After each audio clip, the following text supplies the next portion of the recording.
the one with the blind dates is episode 14 of season 9 of Friends. This is directed by Gary Halvorson, and as always, there will be spoilers from now as I go through the episode and share some thoughts. Usually with Friends, there are maybe 3 or 4 parts to the narrative, and I'll talk about each of them in turn, and they're pretty evenly weighted, but the bulk of my notes here, and really the bulk of the episode, all focuses on these blind dates. So I'll go through that part chronologically, but I'll talk very briefly about Chandler and Monica and baby Emma first of all. So there will be spoilers from now. And Chandler and Monica are actually looking after Emma while Rachel is on her date. And then Monica realises that she's ovulating and they need to have sex now if they want to make a baby. But Chandler won't have sex in front of Emma. And they can't leave the room or she'll scream. So they wait until she's asleep. And they go to the bedroom. And then Joey comes in. And I will say that is a big issue because Joey just walked in. They left Emma on her own with the door unlocked. Obviously, the odds of anything actually happening would be tiny, but that's a huge risk. Clearly, Joey was able to walk in. Who knows who else could have done? Joey picks up Emma and he hears Monica and Chandler. And he says, you can't have sex when you're taking care of a baby, which I love. It's one of my favourite Joey moments. And he takes Emma, and then Monica and Chandler come out of the bedroom and realise Emma is gone. Which obviously must be really baffling because she can't get up and climb out of the crib that she's in. And then they quickly find her. Chandler went over the hall, Joey's got her, of course, and I think there's a good lesson there. If you're going to leave your baby, or anybody's baby, unattended, at least lock the door. I know Joey would have a key, I assume, but certainly it would stop anybody else from walking in, so a bit of a good lesson there. And also I guess it raises the moral question of, as Joey said, should you have sex in front of a baby? I don't have an opinion on that. I'd love to know what your thoughts are, if you have any. And then we come to the main narrative, and it's an absolute joy. Joey confirms, I think this was quite smart actually, because I think maybe they were preemptively answering questions that viewers would have, because Joey confirms that he doesn't have feelings for Rachel. He tells Ross, I know Rachel's living with me, but those feelings I had for her, they're in the past, it's not a problem. And I think that was a wise move, because chances are people would say, hang on, Joey had all of these feelings, Rachel's living there, isn't it going to stir things up again? They basically answered that in one sentence. And then Ross asks Joey if he knows anybody to set him up with, and coincidentally, Rachel had also asked Phoebe the same question. So Phoebe and Joey come up with a plan, and they do their evil plan laughs, and Joey ho-ho-hos, to which Phoebe responds, it's not Santa's plan, which I love. And the plan, of course, is to set them up on really horrible dates, so they'll realise that actually Ross and Rachel are perfect for each other, and they shouldn't waste time dating other people. They should be dating each other, which again, let's remember after Rachel had Emma, she said maybe we can talking about getting back together, and they kind of never did.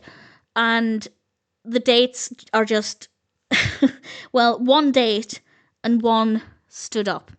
They decided that since Joey found the perfect person for Ross accidentally, they're going to tell that person the date is off, so Ross gets stood up, which is harsh. That's going to feel, in a way, worse than being on a bad date, but at least it's a bad date.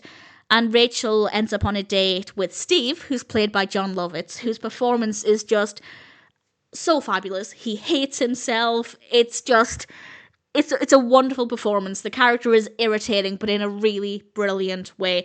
And Rachel actually phones Phoebe and says to her, I'm going to hunt you down and kill you. Because Phoebe set her up with a terrible person. But obviously, Phoebe's not going to admit that. Meanwhile, the waiters are having a bet on how long it'll take Ross to give up and go home. Is this a thing? If you've ever been a waiter or a waitress, have you ever bet on whether somebody would leave at a certain point? I'd love to know. I'd like to think it's not a thing. But also, I don't mind anybody doing things to pass the time when they're at work if they're not really enjoying their job otherwise. Or even if they love their job and it just adds an element of fun. I don't really care. As long as Ross didn't find out about it, which he did. Really, would anybody have been hurt by the scenario? So I don't think it's a terrible thing. I'd love to know if you've ever done that. I guess you could even do it as a customer. If you're there dining and you see somebody on their own. That one seems a little bit harsh. because then you can't say, well, I was bored at work and just passing the time. Then you're just being a bit cruel. So, yeah, I have mixed feelings about that, but certainly within the context of the episode, it was quite funny. Ross and Rachel end their terrible evenings. They both go back to Central Park, and coincidentally they're there at the same time. And I love this. They start to talk to each other about the awful dates. They begin to piece the pieces of the puzzle together, and they realise it's a bit of a coincidence that Phoebe and Joey set them up on terrible dates the exact same time. And they happen to see Joey and Phoebe in the window at that moment. And Phoebe says, run. Joey says, where? And Phoebe says, Mexico, because it was the ending of a different plan. And it's just one of my favourite moments. Just the pacing there, it's so quick, it's so swift, it's so slick. I absolutely love it.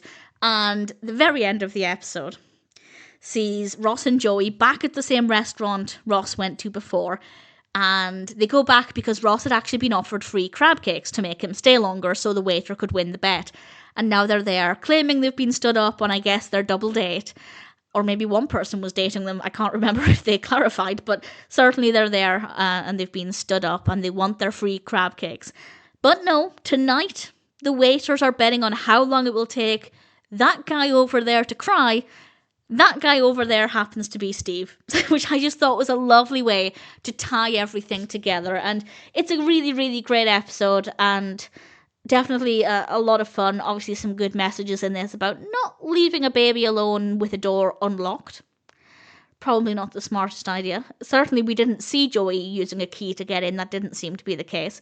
And then we have some really great scenes with Ross and Rachel, both separately and together. And Phoebe and Joey, they're just so fun. We don't get to see enough of them together. I love them together. They are just so entertaining, so funny. I think they match each other's energy.